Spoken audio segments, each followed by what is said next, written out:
Hello મિત્રો, ગમત સાથે જ્ઞાન ચેનલમાં આપ સર્વેનું હાર્દિક સ્વાગત છે। આજે આપણે જોવાના છીએ મોક ટેસ્ટ જીએસઆરટીસી કંડક્ટર ભરતી અંતર્ગત, જેમાં આપણે રોડ સેફ્ટી અને નિગમના પ્રશ્નો લાવીશું, ગુજરાત ઇતિહાસના પ્રશ્નો છે, ગુજરાતની ભૂગોળના પ્રશ્નો છે, ગુજરાતી વ્યાકરણ છે અને કોમ્પ્યુટર છે। આ પ્રકારનું સુપર્બ કન્ટેન્ટ છે એ તમને ગમત સાથે જ્ઞાન ચેનલ દ્વારા આપવામાં આવ્યું છે અને છેક 29 તારીખ છે એટલે 28 તારીખ સુધી છે એ તમામ લેક્ચરની છે એ તમને મળી રહેશે એકદમ ફ્રીમાં, બરાબર છે। હવે જો તમે આપણે કંડક્ટર મટીરિયલ લેવા માગતા હોય તો આ જે કંડક્ટર લેક્ચર સિરીઝનું મટીરિયલ છે માત્ર ને માત્ર 100 રૂપિયા તમને છે એ આ નંબર ઉપર તમારે સ્ક્રીનશોટ મોકલી દેવાનો ટ્રાન્સફર કરીને, એટલે તમામ પીડીએફ છે એ તમામ પીડીએફ તમને ત્યાં આપી દેવામાં આવશે, બરાબર છે। વહેલા તે પહેલાંના ધોરણે આ પીડીએફ આજે ને આજે લઈ લેજો, પછી આ પીડીએફ છે તમને આપવામાં નહીં આવે।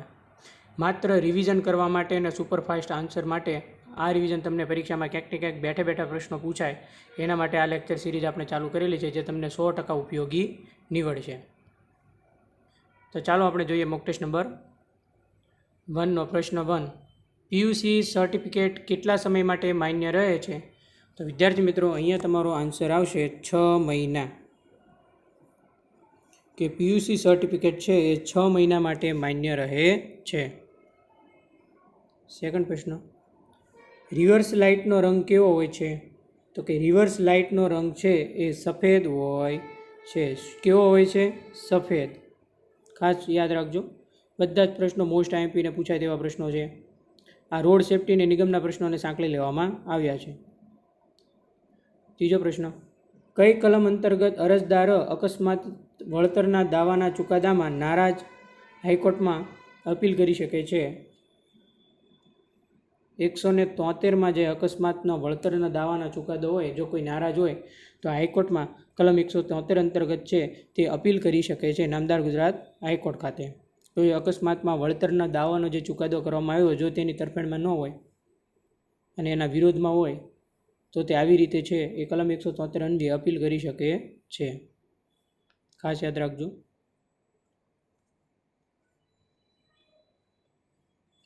જો કોઈ પાસ કે ટિકિટ સિવાય મુસાફરી કરે તો તે સમયે દંડની જોગવાઈ કઈ કલમમાં કરવામાં આવી છે? હવે જ્યારે કંડક્ટર કરજો, તમે જ્યારે ખાસ તમારે યાદ રાખવું પડશે, ટિકિટ કોઈને ભૂલાઈ ન જાય, કોઈ વિદ્યાર્થી મુસાફર હોય તેનો પાસ પણ તમારે ચેક કરવો પડશે કે એની તારીખ જતી રહી નથી। જો આમ તમે ભૂલી ગયા અને જો પેલું આવ્યું ઇન્સ્પેક્શન અને એમાં જો કોઈ ઝડપાઈ ગયું તો એના માટે જે દંડ છે ઉપરાંત એની જે જોગવાઈ છે એ કલમ 178માં કરવામાં આવેલી છે। મોસ્ટ આઈએમપી પૂછાય તેવો પ્રશ્ન।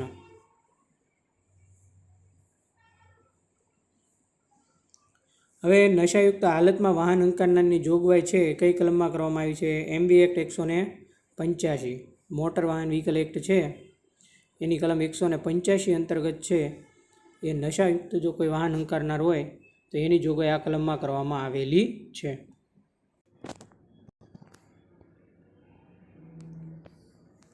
પ્રથમ ડ્રાઇવિંગ ટેસ્ટમાં ફેલ થાય બાદ બીજી ટેસ્ટ ક્યારે આપી શકાય છે?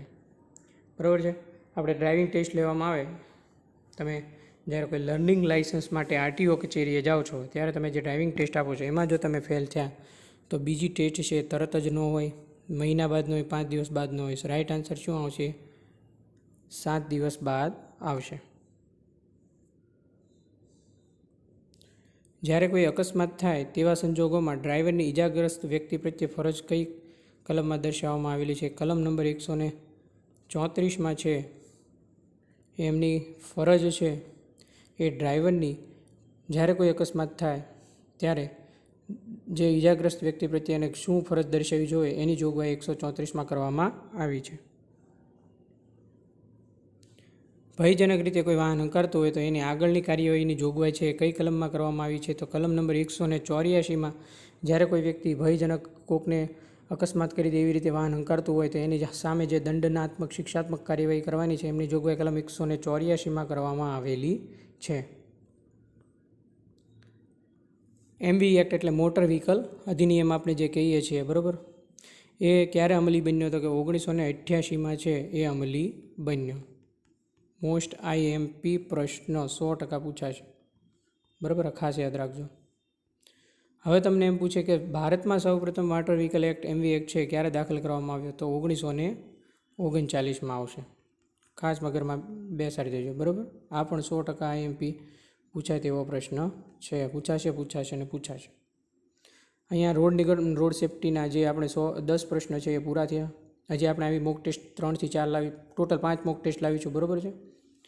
વિક્રમ સંવંત કઈ સાલમાં શરૂ થઈ? તો વિક્રમ સંવંત ઈસવીસન પૂર્વે 56માં છે. એ 56માં છે વિક્રમ સંવંત છે એ શરૂ થઈ. હવે આપણે ઇતિહાસના પ્રશ્નો આવ્યા છે. સહસ્ત્રલિંગ તળાવ અને રાણકી વાવના સ્મારકો કયા વંશની ઓળખ આપે છે? તો સહસ્ત્રલિંગ તળાવ અને રાણકી વાવના છે. રાણકી વાવ કોણે બંધાવી? તે બધાએ છે એ કોમેન્ટ કરવાની છે. સોલંકી વંશની યાદ આપે છે. ડાંગની દીદી આવે એટલે તમારે એક જ નામ મગજમાં બેસી જવું જોઈએ, પૂર્ણિમાબેન પકવાસા, બરાબર. ડાંગની દીદીના હુલામણા નામથી ઓળખાય છે. વ્યક્તિ દીઠ કેટલા રૂપિયાના વધારાના વેરા લાદવાના વિરોધમાં બોરસદ સત્યાગ્રહ થયો હતો? બોરસદ સત્યાગ્રહ ઈસવીસન કઈ સાલમાં થયો હતો? બધાએ કોમેન્ટ કરવાની છે. અને વ્યક્તિગત કેટલા બોરસદ સત્યાગ્રહ છે વેરા, એમાં વ્યક્તિ દીઠ 2.50 રૂપિયાના વિરોધમાં છે એ બોરસદ સત્યાગ્રહ થયો હતો, બરાબર. જેને એડિયા વેરો કહેવાય છે ને, એ આપણે આગળની લેક્ચરમાં જોઈ ગયા. આઈડિયા વેરો કોની સાથે સંકળાયેલ છે? તો કે બોરસદ સત્યાગ્રહ સાથે સંકળાયેલ છે. એ પણ તમને ખબર હોવી જોઈએ, બરાબર. નવજીવન નામનું માસિક છે કોણે શરૂ કર્યું છે? કે ઇન્દુલાલે છે એ નવજીવન નામનું માસિક શરૂ કરેલ છે.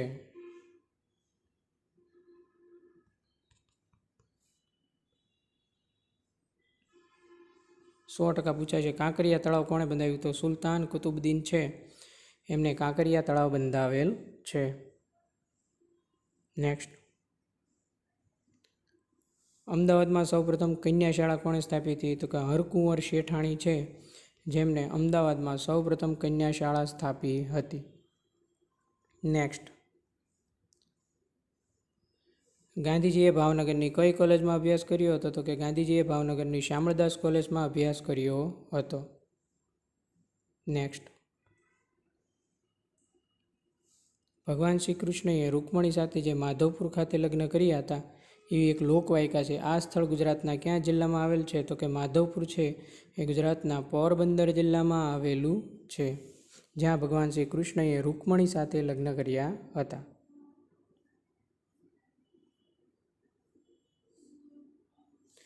મહાત્મા ગાંધીના કોચરબ આશ્રમ અને સાબરમતી આશ્રમ માટે નીચેના પૈકી કયું વિધાન સાચું છે? બરાબર છે. તો કોચરબ આશ્રમ અને સાબરમતી આશ્રમ માટે અહીંયા તમારો રાઈટ આન્સર આવશે સી, પરફેક્ટ આન્સર છે. પ્રથમ કોચરબ આશ્રમમાં અને ત્યારબાદ સાબરમતી આશ્રમમાં છે એ મહાત્મા ગાંધીજીએ પ્રવૃત્તિ કરી હતી. સૌપ્રથમ ક્યાં આશ્રમ આવશે? કોચરબ, પછી આવશે સાબરમતી આશ્રમ. હવે આવ્યા ગુજરાતી વ્યાકરણના પ્રશ્નો. જેની બુદ્ધિ છે સ્થિર છે તેને શું કહેવાય? શબ્દ સમૂહ માટે એક શબ્દ અહીંયા પૂછો તો એને સ્થિત પ્રજ્ઞ કહેવામાં આવે છે.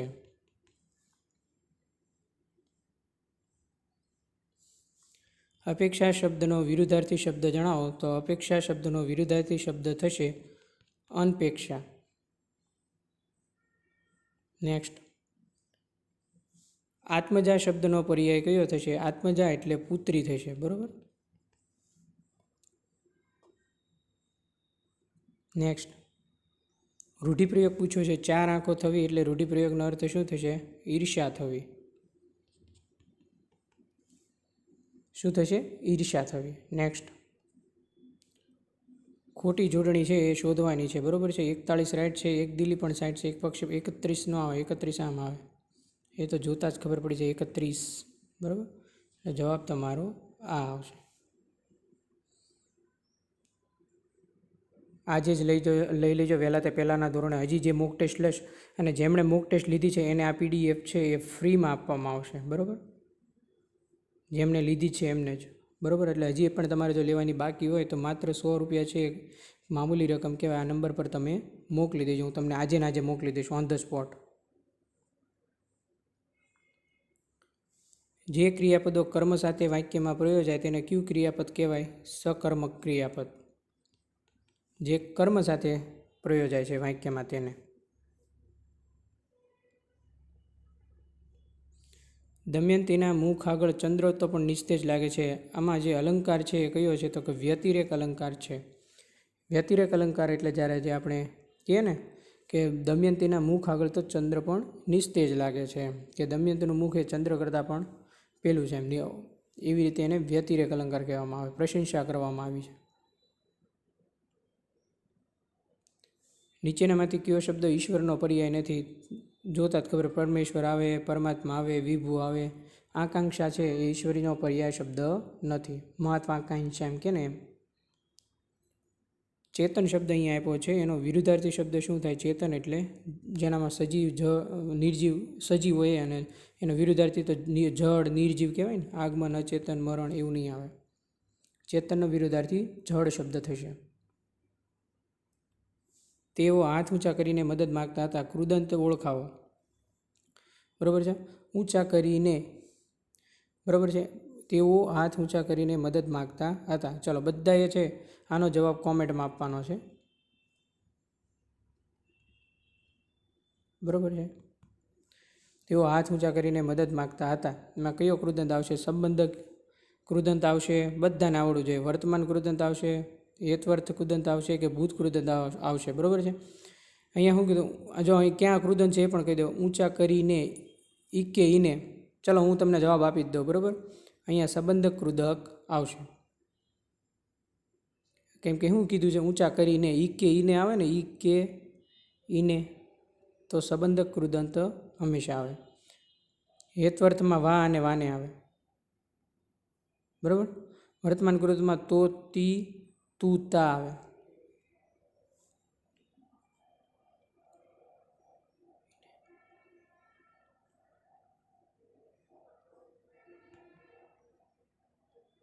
આ તો ભૂત કૃદંત ખબર પડી જાય તમને બધાને. અહીંયા શું કીધું છે? ઊંચા કરીને, ઈકે ઈને. ગુજરાતના અભયારણ્યો અને વન્યજીવો માટે કયું વિધાન ખોટું છે? બરાબર. તો આ છે એ સાચું છે, આ પણ સાચું છે, આ પણ સાચું છે, આ ખોટું છે. એટલે અહીંયા તમારો રાઈટ આન્સર આવશે બરડીપાડા. શેના માટે છે બધાએ કોમેન્ટ કરવાનું છે બરડીપાડા. ગુજરાતમાં હવે થઈ ગયા મિત્રો ભૂગોળના પ્રશ્નો શરૂ. ડાંગરનો પાક થતો નથી એવું પૂછ્યું છે. બરાબર. અમદાવાદમાં થાય છે, ખેડામાં થાય છે, પંચમહાલમાં પણ થાય છે. સુરેન્દ્રનગરમાં થતો નથી. એટલે તમારો રાઈટ આન્સર આવશે સુરેન્દ્રનગર. અહીંયા શું પૂછ્યું છે? ડાંગર.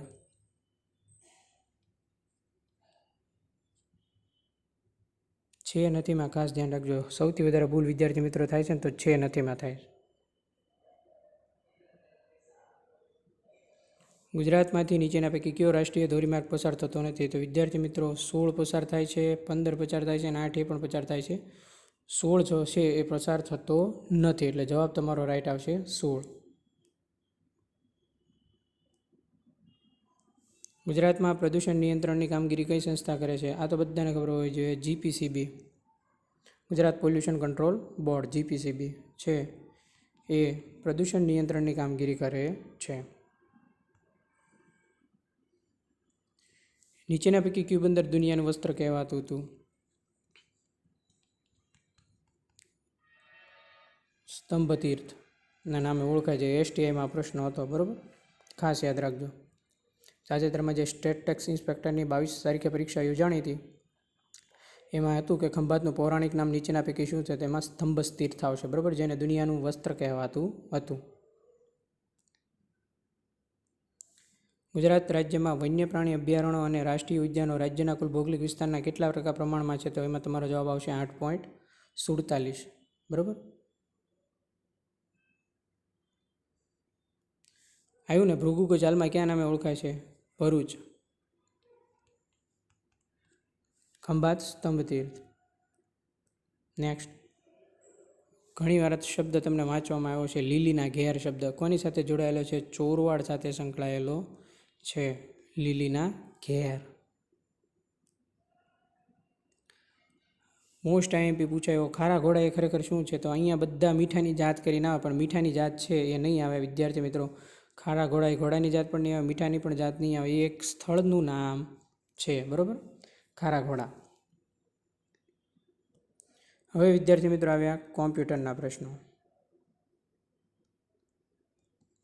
MS વર્ડમાં ફકરાની ગોઠવણી કેટલા પ્રકારે કરી શકાય છે? તો કે MS વર્ડમાં ફકરાની ગોઠવણી છે એ 4 પ્રકારે કરી શકાય છે. નેક્સ્ટ, ફોર્મ્યુલા બાર ખાલી જગ્યામાં હોય છે તો બધાને ખબર હોય એક્સેલ શીટ હોય એમાં જ ફોર્મ્યુલા બાર વપરાય છે. બરાબર, અહીંથી શરૂઆત થાય આપણે કોઈ ફોર્મ્યુલા લગાડવી હોય ને તો.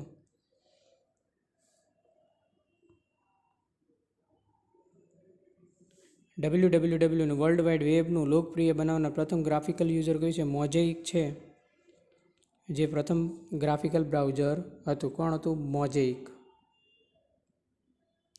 નેક્સ્ટ, કમ્પ્યુટરની પરિભાષામાં GIF ફાઇલ શું છે? GIF તો ગ્રાફિક ઇન્ટરચેન્જ ફોર્મેટ છે. શું છે? ગ્રાફિક ઇન્ટરચેન્જ ફોર્મેટ એનું પૂરું નામ છે કમ્પ્યુટરની પરિભાષામાં GIF. સોફ્ટવેર એટલે શું? આવું તમને પૂરી પરીક્ષામાં પૂછે તો શું કહેવાય? સોફ્ટવેર એટલે કોમ્પ્યુટર પ્રોગ્રામ કહેવાય, આજ્ઞાઓનો સમૂહ પણ કહેવાય અને ઓપરેટિંગ પ્રોગ્રામ પણ કહેવાય. એટલે અહીંયા તમારો રાઇટ આન્સર આવશે તમામ. નેક્સ્ટ, સામાન્ય રીતે હાઇપરલિંક ખાલી જગ્યા કલર ધરાવે છે. સામાન્ય રીતે હાઇપરલિંક વાદળી કલર ધરાવે છે. કયો કલર ધરાવે છે હાઇપરલિંક?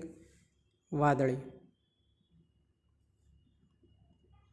નેક્સ્ટ, હાર્ડ ડિસ્કમાં રહેલા અવ્યવસ્થિત ડેટાને યોગ્ય રીતે ગોઠવવા માટે કયા ટૂલનો ઉપયોગ થાય છે? ડેફ્રેજમેન્ટનો ઉપયોગ થાય. રિસ્ટોર, સ્ટોરિંગ, બેકઅપ, સોર્ટિંગ અને બેકઅપ નહીં આવે. ડિફ્રેજમેન્ટ. બરાબર, કે હાર્ડ ડિસ્કમાં જે અવ્યવસ્થિત ડેટા હોય એને વ્યવસ્થિત ગોઠવવા માટેના આ ટૂલનો ઉપયોગ કરવામાં આવે છે. ક્યાં પ્રિન્ટરમાં ટોનરનો ઉપયોગ થાય છે વિદ્યાર્થી મિત્રો? તો આમાં એક પણ નહીં આવે. બરાબર, ખાસ યાદ રાખજો. જેમાં ટોનર, લેઝર પ્રિન્ટરમાં પણ ટોનર ના આવે, ડોટ મેટ્રિકમાં પણ ન આવે અને થર્મલ પ્રિન્ટર છે એમાં પણ સોરી મિત્રો, ટોનર નહીં આવે.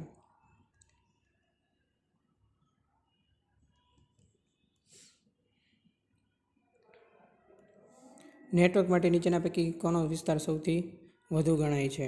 નેટવર્ક માટે. બરાબર છે, તો આ છે. બરાબર છે, લે નહીં આવે, વેનમાં ડેચ નહીં આવે. આનું પૂરું નામ છે બધાએ કોમેન્ટ કરવાની છે. આપણે આગળ જોઈ ગયા છે.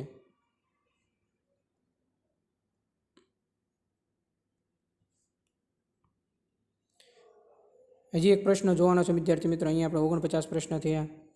આવા જ ઉપયોગી કન્ટેન્ટ હજી પણ મોક ટેસ્ટ હું આપીશ તમને. જેમને આ PDF લીધેલી છે એમને આ PDF બધી હવે જેટલી પણ PDF લેક્ચરની છે બધી ફ્રીમાં આપીશ. બરાબર, એટલે એમણે અલગથી કોઈ પેમેન્ટ કરવા નથી. જેમણે લેવાની છે એ આજે જ આ નંબર પર 100 રૂપિયા ટ્રાન્સફર કરીને મોકલી આપજો. તમામ PDF મોકલી આપીશ કંડક્ટર મટીરિયલનો. બરાબર, છેલ્લો પ્રશ્ન, MS પાવરપોઈન્ટના દસ્તાવેજ તરીકે કોને ઓળખાય છે? જે સ્લાઇડ છે, સ્લાઇડ એને MS પાવરપોઈન્ટના દસ્તાવેજ તરીકે છે એ ઓળખવામાં આવે છે. તો વિદ્યાર્થી મિત્રો, આ મોક ટેસ્ટમાં આપણે જોયા રોડ સેફ્ટી અને નિગમના પ્રશ્નો, ગુજરાતનો ઇતિહાસના પ્રશ્નો, ગુજરાતની ભૂગોળના પ્રશ્નો, ગુજરાતી વ્યાકરણના પ્રશ્નો અને કોમ્પ્યુટર. કેવું લાગ્યું લેક્ચર? સારું લાગ્યું તો લાઇક, શેર અને સબસ્ક્રાઈબ કરવાનું ભૂલતા નહીં. અને આજે જ તમે મોબાઈલ નંબર નીચે આપેલો છે ત્યાં 100 રૂપિયા ટ્રાન્સફર કરી દેજો. તમામ લેક્ચરની PDF છે હું આજે જ તમને ઓન ધ સ્પોટ આપી દઈશ. અને હજી પણ 28 તારીખ સુધી જેટલા પણ લેક્ચર લેશે બધા લેક્ચરની PDF પણ તમને મોકલી આપીશ. તો થેન્ક યુ મિત્રો. મળીએ નેક્સ્ટ લેક્ચરમાં નવા કન્ટેન્ટ અને નવી વાત સાથે.